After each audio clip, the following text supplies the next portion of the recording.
Dear friends, welcome back for a quick short video on Google Finance. For example, I have taken Infosys. Today, let's quickly see the open, how to fetch the open price. Okay, let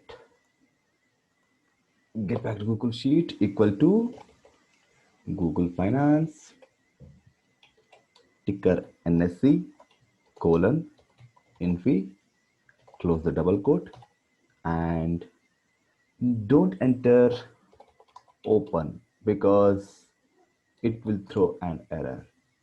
Okay, what we need to enter is price open, so that gives the correct value. Why price open? Why not open?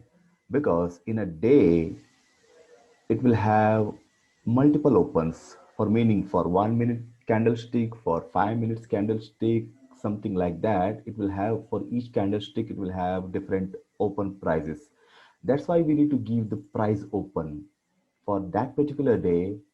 When market starts, it will capture the open price.